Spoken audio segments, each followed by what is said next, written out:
President visits Kalaniya. Contrasting opinions on the MCC agreement within the SLPP. MCC giusama assan kirimak siduwanne නැති බව තාම වගකීමෙන් අපි මේ රට ප්‍රතිඥාව දෙනවා. There are any favorable elements. It is important to discuss them. Hesitant decisions are not ideal decisions. Sajith Premadasa condemns committees appointed to probe political vilification. Arrest those responsible for the demolition of the archaeological site in Kurunagala. Venerable Ellavala Medananda Thero urges authorities. Political campaign conducted using motorcycles injures youth in North India. What's happening around the world and what's happening here at home? A very good evening to you and welcome to Primetime News. I'm Sandro Ferdinando. Let's take a look at your top story. President Gotabaya Rajapaksa today said he would build Kalaniya by curbing the narcotics menace and underworld activities while preserving the heritage in the area. The president made these remarks during a public rally opposite the Kalani Raja Mahaviharaya. The meeting had been organized by the Sri Lanka Podujana Peramuna candidate Sisira Jayakodi.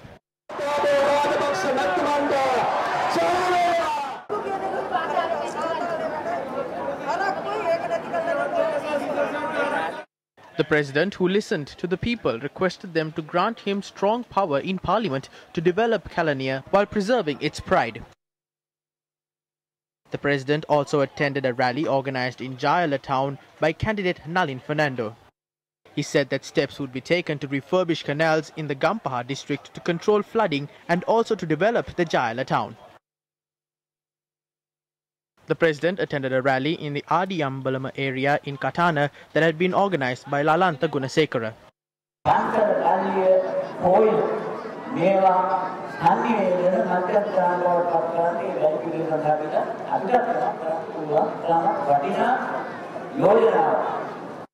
A group of students had requested the president to expedite the process of implementing his education policy that would facilitate the completion of a degree at the age of 20.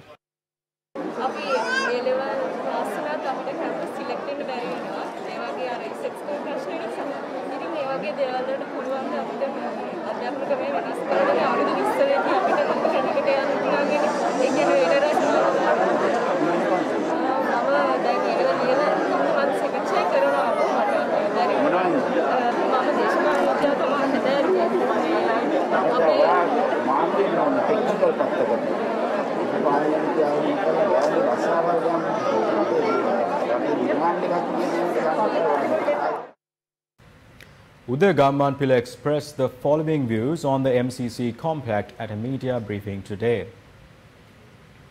MCC giusuma atsan nokaranne nam. The opposition claims that the president should make a public announcement if the government does not sign the MCC compact before the general election. This is a joke. If Vimal, Udaya and Vasu were able to stop the signing of the MCC compact when they were in the opposition, that happening in their government is nothing but a joke. Therefore, the next government will comprise of Vimal, Udaya and Vasu, not Ranil and Sajith. So the MCC compact is something that is in the past. Even talking about it is a waste of time. We pledge before the nation with a responsibility that the MCC compact will not be signed. While Uday Gammanpilla expressed such views on the Millennium Challenge Corporation of the MCC, Nationalist candidate President's Council Ali Sabri shared the following views on our Newsline program today.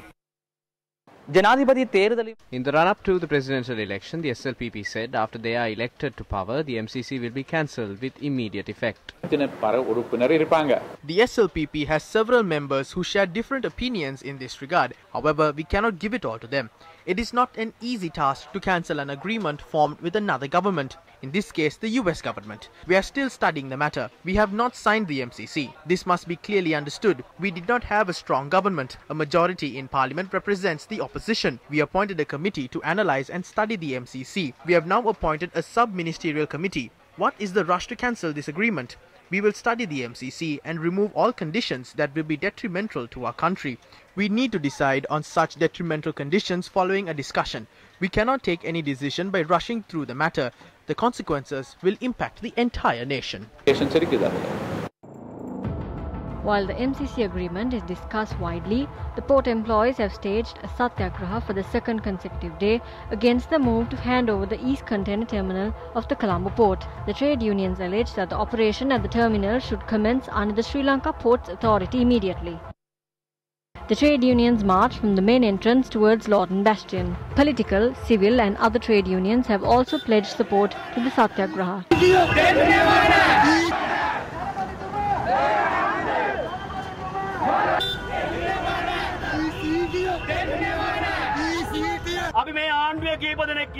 There are few in the government who talk against privatization. One is Dinesh Gunawardena. There is a statue of his father, Philip Gunawardena, here. What needs to be done is not to visit this place once a month and place a garland. What needs to be done is join this revolution. Why are they hiding? Vasudeva Nanayakara is the other one.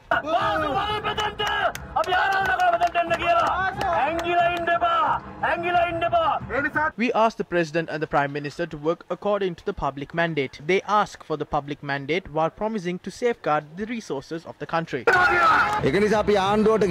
We asked the government to promise us that the East Container Terminal will be safeguarded. This issue will not only be for those who work at the Sri Lanka Ports Authority. We will transform this into a revolution where everyone is involved. If you don't give us a word before the election, we will all come together. We must clearly state that this is not a move against the government. Just stop selling national resources.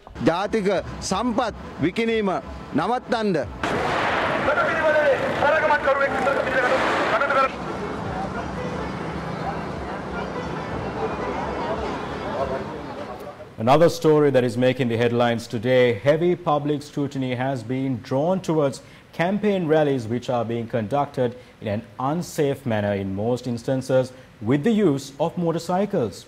2 youth were injured in Nathandi recently following an accident involving a ride on a motorbike who was on the way for such a campaign rally. A male youth who is in critical condition is currently receiving treatment at the National Hospital.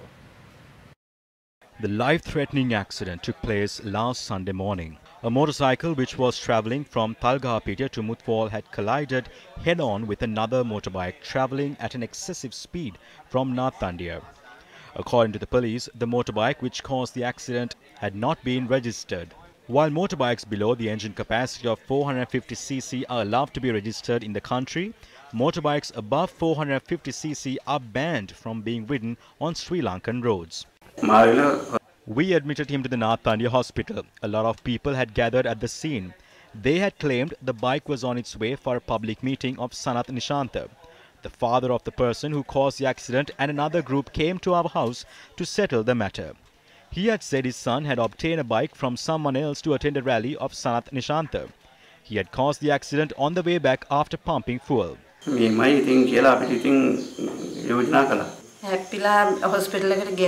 We received a call saying he met with an accident and that he was admitted to hospital. Both of us came to the hospital. They did not allow us to enter the hospital. However, around 50 from the other party were inside the hospital. They then told us that they know everyone in Nathandia and that even the police are fed by them.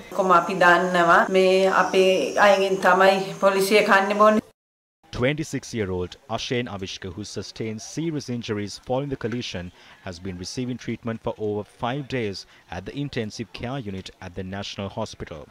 His spouse also suffered injuries from the accident. The couple had married in January this year. An individual who is said to be the rider who caused the accident has been remanded until tomorrow after being produced at the Marvilla Magistrates Court. We inquired from the SLPP candidate Sanath Nishantha regarding the allegations which are being levelled from the faction of the injured youth. He refuted the claims while adding that the individual in question had not been on his way to attend a campaign rally. In contrary, however, our cameras captured how Sanath Nishantha was touring several areas including Serukale, Mudukotuwa and Kalpitiya.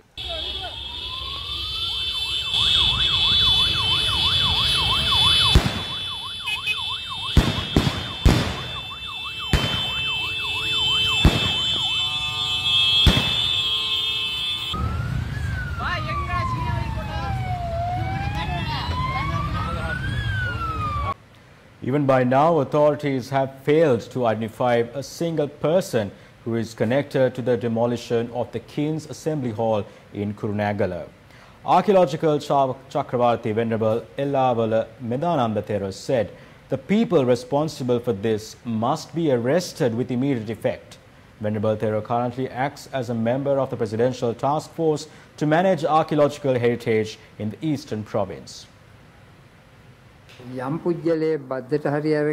It is a separate story if someone took this building on a lease and transformed it to a hotel. But when you inspect this building closely, you can see that this has an archaeological value. Therefore, we see the destruction of this building as massive crime committed against the nation. There is a truth to it, even though it is descended from folklore.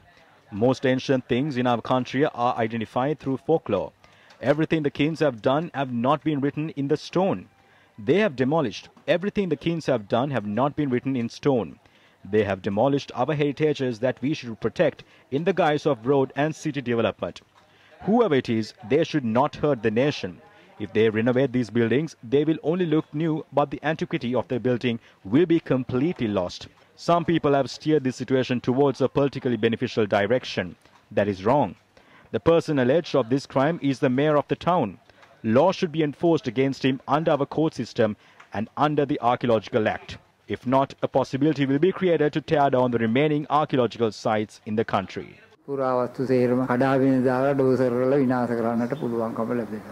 It has been 2 weeks and 2 days since the King's Court Assembly in Kurunegala was demolished. When will the law be enacted on those who are responsible? Only a few days remain before the general election. Just as conflicts among parties, the internal party crisis also intensifies day by day. Former Minister Nimal Siripala De Silva and Mahinda Rajapaksa's former personal assistant Udit Lokubandara are contesting from the Sri Lanka Podujana Peramuna in the Badula district. We shouldn't be hypocritical. Some people are asking for all the preferential votes to be cast for one person. I like to make a request. Even if you don't vote for me, do not vote for those who ask the preferential votes to be cast for one person.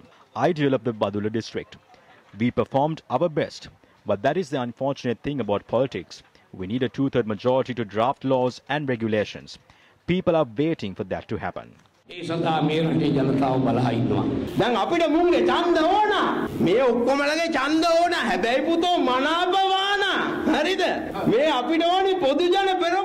need a post-led government.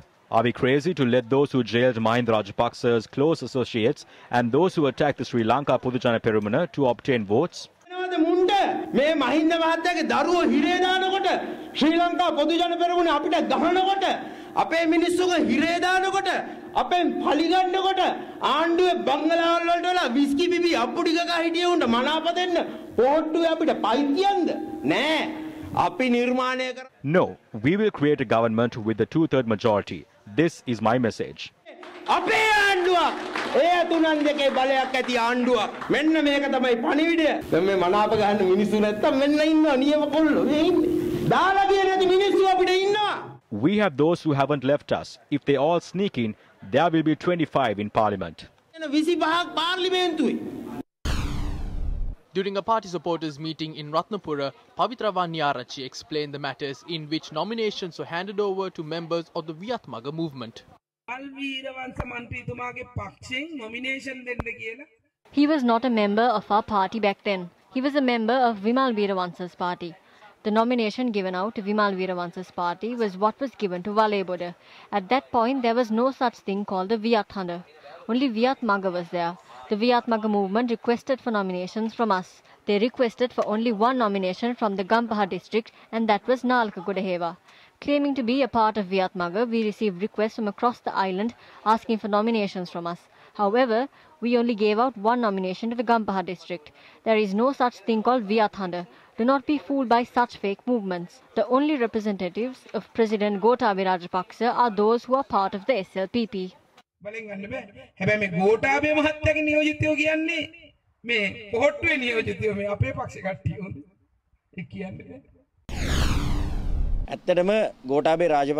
President Gotabaya Rajapaksa is a leader who takes honest and straightforward decisions. He needs a powerful and effective team to work with him. There is a widespread opinion that young, intelligent and innovative individuals should join politics. In my view, regardless of one's political party, electing someone who is talented and not linked to any corruption will be the priority of the general public. I urge the public to give special consideration to the educated members representing the Sri Lanka Podujana Perumuna in the upcoming election. විශේෂ අවස්ථාවක් සැලකිල්ලක් දෙන හැටියට අපි මෙරට ජනතාවගෙන් ඉල්ලා සිටිනවා. Meanwhile, during a media briefing held at the Sri Lanka Freedom Party headquarters today, views were expressed regarding several issues. ඡන්ද මධ්‍යස්ථාන කියන ගණන් කරන මධ්‍යස්ථාන වලට පොහොට්ටුවේ කට්ටියට විතර දෙන්න දෙනවා. ඔබතුමාලට අවස්ථාවක් ලැබෙන්නේ නැද්ද? නෑ අපිට දැනගන්න ලැබිලා තියෙනවා ඒ උන් විතරක් ඉල්ලලා තියෙනවා. නෑ මම හිතන්නේ I think we are contesting under the flower bud. The executive committee of the Sri Lanka Podujana Nidahas Alliance is currently discussing the matters on how we will participate and who will contest in the election. In my view, it is a matter lying openly. How will participation take place and who will participate are currently being discussed. සාකච්ඡා වෙමින් තිබෙනවා. ඔබතුමාත් දැන් පොහොට්ටුවට එක්ක යනවා කියලා. නමුත් වේදිකාවේ අඬා වැටෙනකොට ඔබතුමාලට දැඩි ලෙස අපහාස කරන ඔබතුමාලගේ ඔය කියන කණ්ඩායම. ඔව් මං හිතන්නේ I saw candidates from Colombo, Monaragal and Polonnaruwa districts repeating the same, but we are not affected by such statements. බල්ලු බුරනවා හඳට හඳ පාත් වෙන්නේ නැහැ. හඳ තව තවත් දිදුලනවා. තවලන් වලටත් බල්ලු බුරනවා. තවලන් කවදාවත් ආපහු හැරෙන්නේ නැහැ. This is how the SLFP will go forward. The public will respond to such statements made by the candidates. In a few days, the public will deliver a fair judgment. වට දෙන්න තියෙන උත්තර ඕවා. අපේ කණ්ඩායමේ අපේක්ෂක There is a suspicion among our members as to what will happen to the preferential votes. Counting them on the second day rather than the first will change its nature. Our members are concerned whether votes will be rigged or the number of votes will be less and transferred to another candidate. These have taken place in the past. Therefore, we are in the process of drafting a letter to the chairman of the National Election Commission to inform him in this regard. The list of 115 United National Party members, including former parliamentarians and provincial councillors who were expelled from the party, was released today. The list does not include the name of Sajith Premadasa. Group including former parliamentarians Ranjan Ramanayaka, Field Marshal Sarath Fonseca, Attorney at Law Ajit P. Pereira, Indunil Tushara Amarasena, Nalin Bandara Jayama, Ashok Abe Singha and Sydney Jayaratna were among the names included in the list.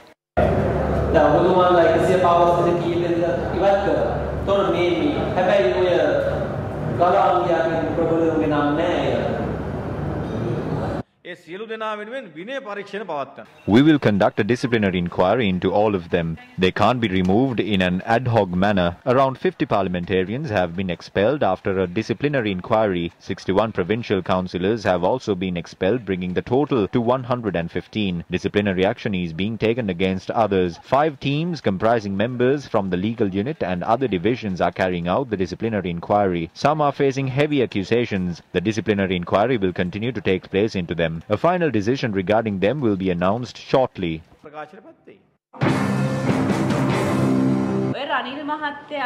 Ranil is fretting, although we are not on his side. Allow us to remain in peace in a separate party. We are working on our own.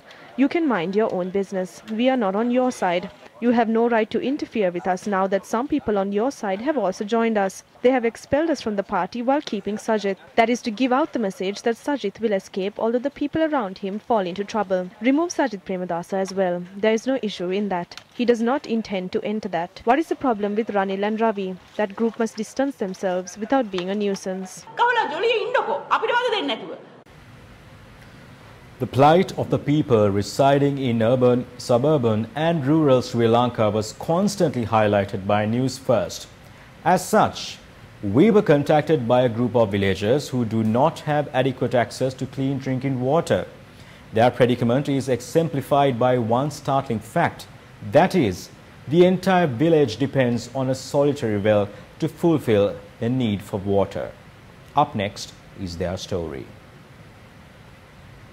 This is the Alotuavata village in Galagedara, which falls under the purview of the Kandy district. The village is situated at the foot of the picturesque Allegala mountain range. However, the lives of those in the village is not as picturesque as the scenery it overlooks. For a prolonged period of time, residents of the Alotuavata village have been suffering, to say the least, due to the lack of water Over 180 families reside in this village. They quench their thirst and obtain water for daily activities from the only well in the village. මේ උඩින් වතුර එන්නේ මේ වෙලකින් තමයි එන්නේ ඒකේ කුඹුරු වැඩ කරපුවාම මේම අපිට නාන්නත් බෑ මුකුත් බොණ්ඩ ගන්නත් බෑ ඒ ජරා වතුර තමයි අපිට පානය කරන්න වෙන්නේ මාස ගානකින් නා ගන්න නෑ මමත් අසනීපෙන් ඉන්නේ රස්සාවකටවත් යන්න විදිහක් නෑ මොකද හවසට ඇවිල්ලා ඇඟපත හොද ගන්නටවත් වතුර නැති නිසා ඒ හින්දා අපිට ඉක්මනට මේ වතුර ප්‍රශ්නේ විසඳලා දෙනවා නම්. However, contaminated water springs from the well due to its placement below paddy fields. The helpless residents of Alotuavatta have now resorted to collecting rainwater, although that method has given rise to the spread of dengue mosquitoes.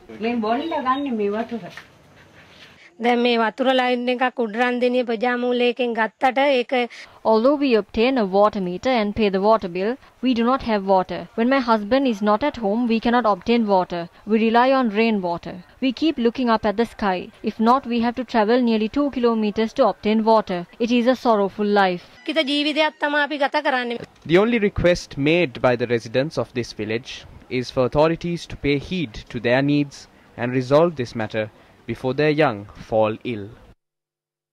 We have more news in store for you, but first a quick commercial break. Stay tuned.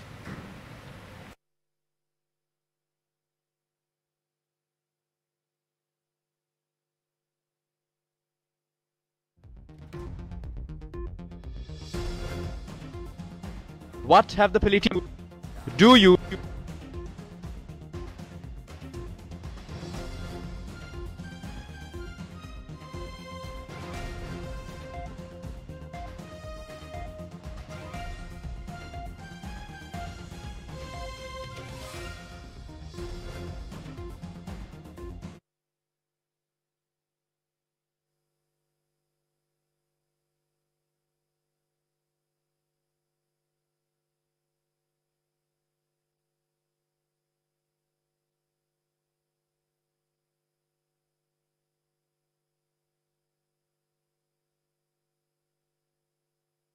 Do you remember? What have the politicians left behind for the people after the country received independence in 1948? On the 8th of January 2015, the people unseated an administration that had been in power for over a decade to end theft, fraud and corruption and to bring the thieves before the law. Ranil Wickremesinghe, whose party had only 46 seats in parliament, removed the central bank from the purview of the Ministry of Finance and brought it under his Economic Development Ministry soon after he was appointed as Prime Minister. He then appointed Arjuna Mahendran from Singapore to the top post of the central bank, while ignoring the objection raised by the President and the Cabinet of Ministers. The amount of losses caused due to the bond scam that involved the central bank governor and his son-in-law's company has not been calculated as of yet. Nevertheless, it was the Employees' Provident Fund containing the money of the working public that faced massive losses due to this scam. The sister of former central bank governor Ajit Niwad Cabral held a top post in the company owned by the son-in-law of the central bank governor appointed by Ranil Wickremesinghe. It was during Ajit Niwad Cabral's term as central bank governor that accusations were levelled for amassing funds through various companies in the stock market. Fake companies were set up by a group with close ties, which purchased shares and then sold them at high rates to the Employees' Provident Fund, the Employees' Trust Fund and small-scale investors. The central bank has a responsibility to inquire into the stock market, the Employees' Provident Fund and the Employees' Trust Fund.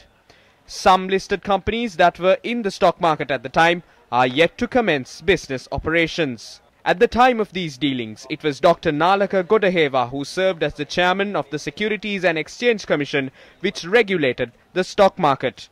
He is now a candidate of the Sri Lanka Podujana Peramuna. During the Good Governance government, the matter was not only investigated by the FCID, but was also taken up in court. Although this was said to be political revenge, the damage could be evaluated through an inquiry into the small-scale investors who were compelled to end their life. Ranil Wickremesinghe's appointment as Prime Minister was immediately followed by the appointment of his close ally Charitha Ratwatta as his advisor. Charita Ratwata's brother was then offered a post at Sri Lankan Airlines.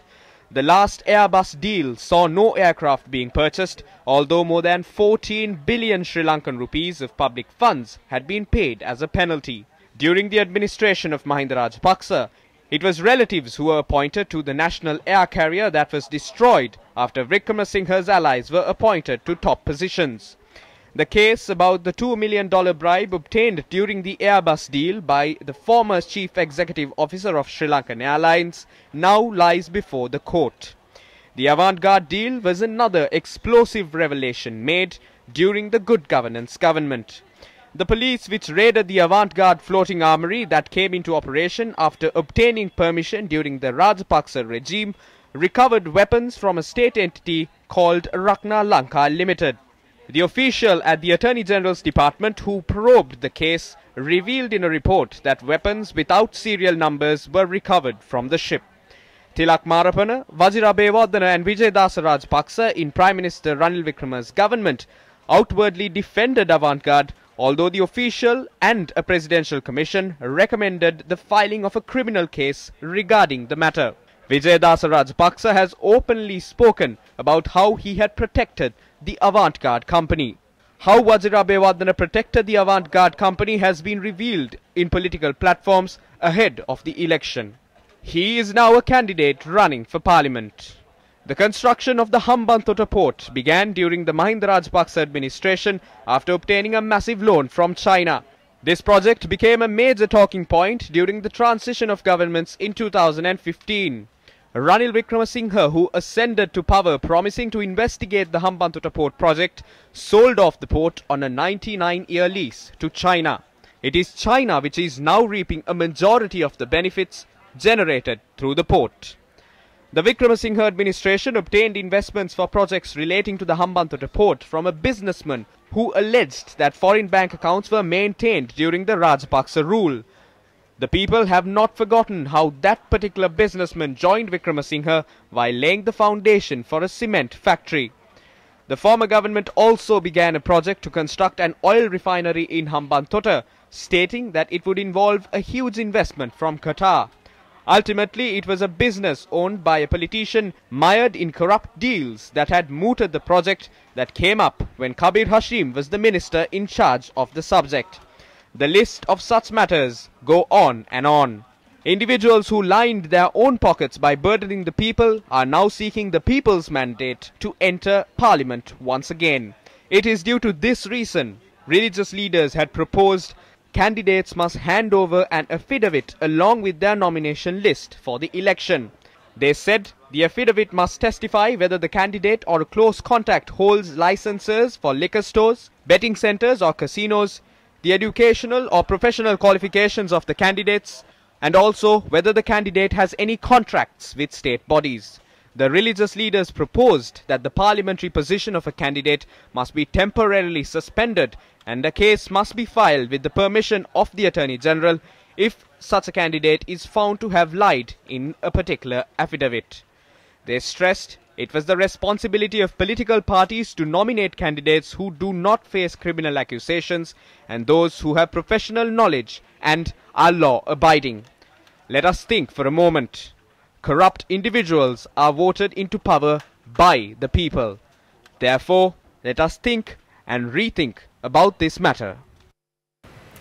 Meanwhile, a staff attached to the Lankapura Divisional Secretariat Office in Polonnaruwa was identified as COVID-19 patient today.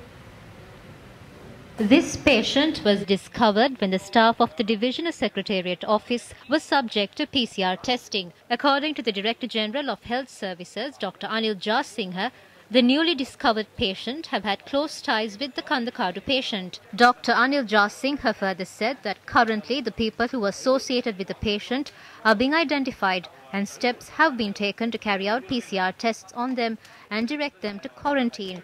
Director of Health in the North Central Province, Dr. Palitha Bandara, said that the Lankapura Divisional Secretariat, the Pradeshya Sabha and a state bank in the area has been temporarily shut down. Meanwhile, Director General of Health Services, Dr. Anil Jasinghe, explained how the health sector operation will be carried out during the election at a media briefing held today. Nearly 8,000 of our officials will engage in our duties during the election. Some staffers will be deployed to the polling stations, while some staffers will be deployed to carry out inspections at polling stations. Voting carried out at quarantine centres will be done on the 31st. Steps will be taken for the people who are being quarantined indoors to go and vote later in the evening on the 5th, after everyone else is done with casting their franchise. Our officials will be deployed to count the votes as well. The health sector will continuously assist the National Election Commission in the election until the end of it. අපගේ සහයෝගය ලබා දීම සඳහා දිගටම කටයුතු කරනවා.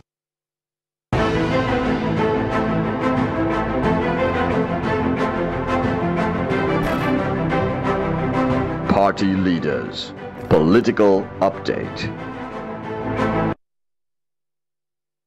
Prime Minister Mahinda Rajapaksa attended a public rally in Gampola this morning. The Prime Minister spoke about the investigative report released regarding the Central Cultural Fund today. The wrongdoings committed during the tenure of the former government are now coming to light. The manner in which funds belonging to the Ministry of Cultural Affairs were spent and how funds were managed during the election have now been revealed through a commission report. I have been in politics for 5 decades and have witnessed elections since the 1970s. We have faced many challenges. However, this time we have no challenge to overcome.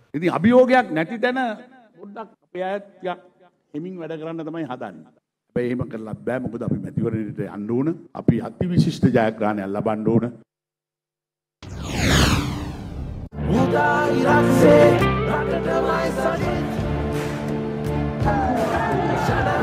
Last afternoon, leader of the Samagi Jana Balawegaya in Padukka replied to the allegations made by the government.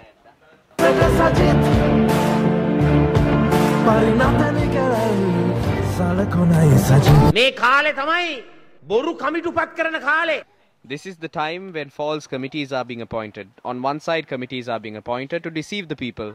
And on the other, different committees are being appointed to sling mud at the opposition. Do not be discouraged by that. As the Samagi Jana Balawegaya, I would like to state that we will fight legally to take back the 540 million stolen from 25,000 people in Avisavella. As we speak, Sri Lankan expatriates that strengthen the economy are being tortured in different ways. Our government completely neglects them. High commissions are ignoring it. This is a type of government that praises them during the elections and insults them during COVID-19. Corona වෙනකොට corona බෝම්බ කරුවා කිව්වා. එහෙව් රජයක් මේක. You are contesting from Gaul, not from a major political arm, not from the Sri Lanka Podujana Peramuna or the Samagi Jana Balawegaya or the United National Party, but you have decided to come up with a new party. Why did you decide to do this? Well, it's very simple. Now, I based my decision based on the temperament in the Gaul district in terms of what the people think. And we saw that the people are looking for a change. People are looking for a big change in terms of a proper representation. But these people have more political experience in terms of parliamentary election. Well, it's a very simple thing, I think, because prominency and efficiency are not determined by the number of years that you have been in a place or the number of years that you have been in politics. Right. But I think it is measured by the people of the district. When we look at this system, we are talking about a country that is, looking at the future generations, the youth, and here we have people who are maybe 70 plus. Trying to tell us the rules or create the rules of our country, the legislature. Well, you're exactly on point. Now, there is one person, I wouldn't want to be rude and mention a name. There is one person who is 84 and asking for another 5 years to develop this country. So, as I said some time ago, I think the basic principle here is that these elders, if we may call them, elders won't give an opportunity to the young generation to come up. So, I have a feeling, my personal view is that both sides of this parliament, both front two rows, apart from a few personalities, should retire from politics. That is the day we can change this country. If you win, you will be going into the parliament as a member of a party that is to support some other party. Correct. Am I correct in putting that there? Very correct. And who is that person going to be? Who is that party going to be? Well, I believe in the principles and the policies of the Honorable Sajid Piyadasa. And I believe that he has what it takes to resolve these issues that we are facing as a nation today. People sort of feared you. Sajin Divas Gunawardena is this person, a person who was involved in slapping the High Commissioner at a party. What is that story? Are you actually a corrupt individual? Are you a rogue? Absolutely not. I am standing here today because I am not. If I have been somebody of that sort, I would have been behind bars long time ago. On the fearsome factor, I don't know why that persona was created. Chris Noon's issue, yes, we had an incident, but actually I didn't hit him as such. But I must tell you, I pulled him by the tie. I did that. Inappropriate, don't you think? Well, inappropriate, obviously. But then we were at a bar, right? Inappropriate things happen at inappropriate places. And also the reason why I did that was he insulted our former president.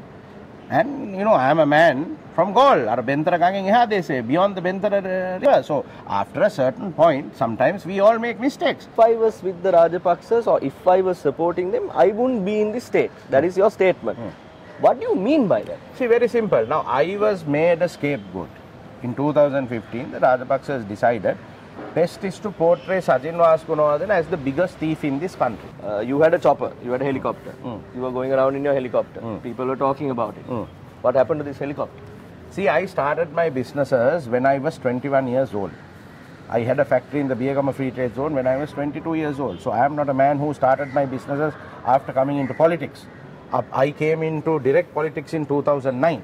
So by which time I had about 8 companies in existence. When the 2015 government crashed and the new government came, they came and sealed the hangar. So I had loans to settle. I sold all these things. I'm going to be very plain with you. Are you a kudukare? Never touched it, never seen it. Are you a guy who gambles? Well, those days I used to once in a while, long years ago, to go to a casino or two, not anymore.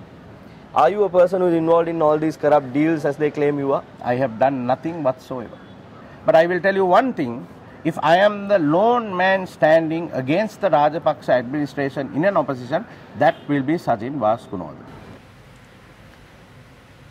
Meanwhile, police have seized an eagle that has been used by... Beg your pardon? Police have seized an eagle that has been used by the underworld personality named Anguraloka in heroin racketing. The arrest has been made during a raid carried out by the officers of the Western Provincial Intelligence Division in Megoda. This eagle has been found along with an AR rifle and 10 rounds of ammunition during a raid carried out in a farm. According to the police, the owner of the farm and another suspect was arrested. The suspects are 19 and 30-year-old residents in Megoda. Further investigations regarding the incident is underway by the police. Police stated that special investigations to find out why the eagle has been bred are being carried out. An attempt to insert the names of Sri Lanka Army produced 2 identical twins, Major General Puraka Senaviratne and Major General Jayanta Senaviratne, in the Guinness Book of World Records took place today during a formal ceremony at the Army headquarters. Chief of Defence Staff and Commander of the Army, Lieutenant General Shavendra Silva, together with Sri Lanka's authorised representative for Guinness Book Records and a host of senior army officers, watched the day's proceedings that would create history in the 70-year-old Sri Lanka Army and the world history. The twin brothers, Major General Puraka Senaviratne of Sri Lanka Signal Corps, Chief of Staff, Office of the Chief of Defence Staff, and Major General Jayanta Senaviratne of Sri Lanka Singha Regiment, Commander, Security Forces, West, and Colonel of the Regiment of Sri Lanka Singha Regiment, the one and only twin soldiers in the army, were born together, entered the school on the same day, studied up to advanced level in the same classes, both served as school prefects, did sports together, enlisted into the army together, commissioned on the same day, followed foreign courses in Quetta in the same syndicate, received simultaneous promotions in the army, and are finally set to retire on the same day.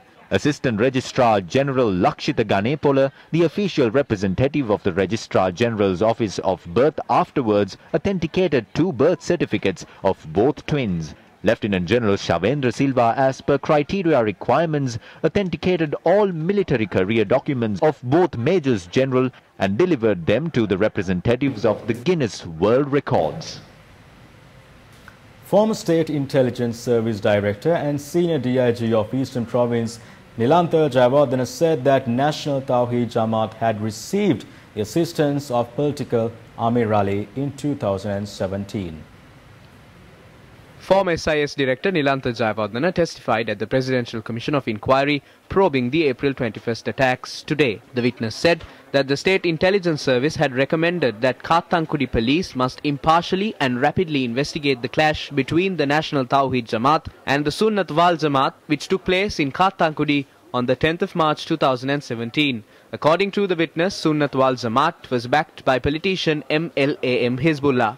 Jayawardena said the State Intelligence Service in 2016 had warned former Defence Secretary Karunasena Hettiarachchi that a radicalised Muslim youth could attack Bodubala Sena General Secretary Galagoda Atte Jnanasara Thera and that this could lead to significant issues. Jayawardena informed the Commission through a letter shared with former Defence Secretary Karunasena Hettiarachchi in November 2016 that he informed if anything happens to Bodubala Sena General Secretary Galagoda Atte Jnanasara Thera, a massive conflict will arise within the country. The former SIS director added, quote, "We are an independent institution and I did not act under any political influence. I would never change what my officers on the field gather for political reasons. I had informed the governments about the actions of their own ministers," unquote.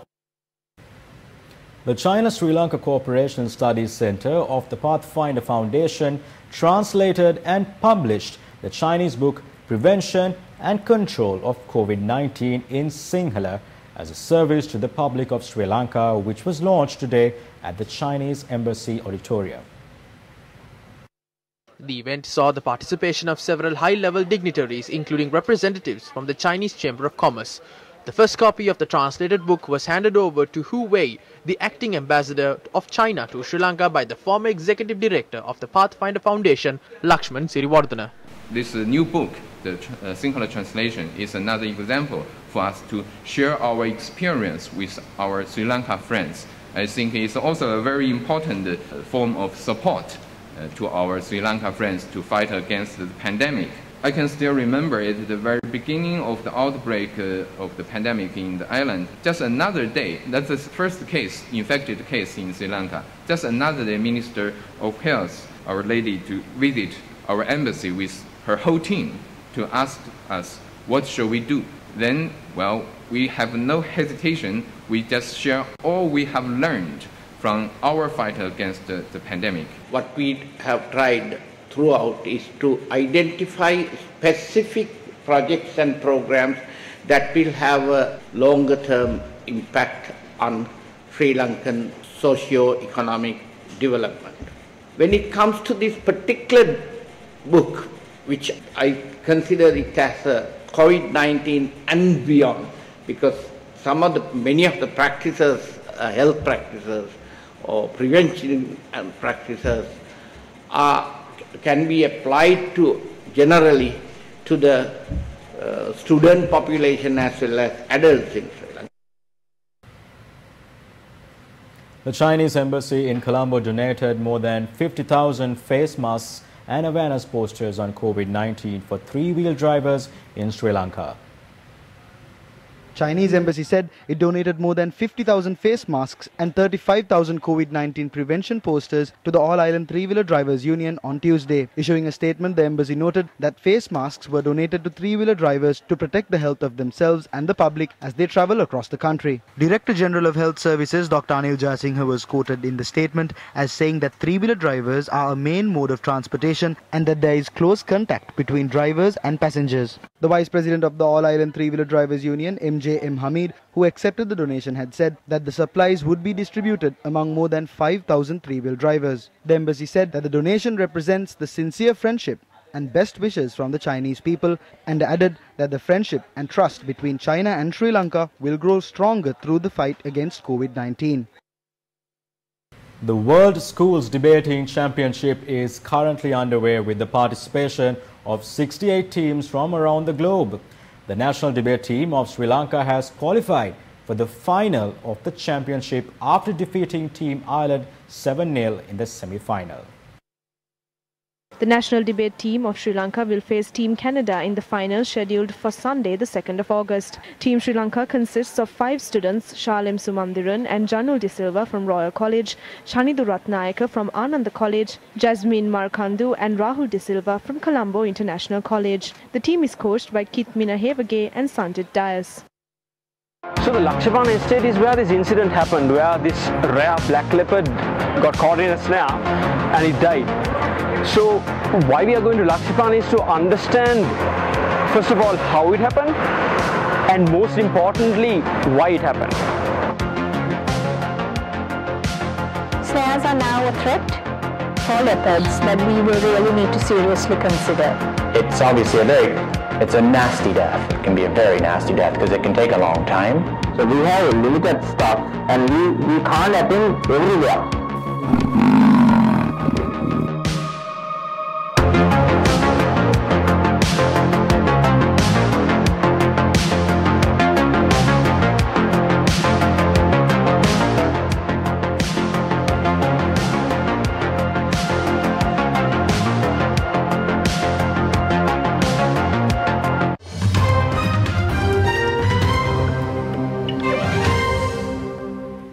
According to data compiled by Johns Hopkins University, nearly 17 million people around the world have been diagnosed with the new coronavirus.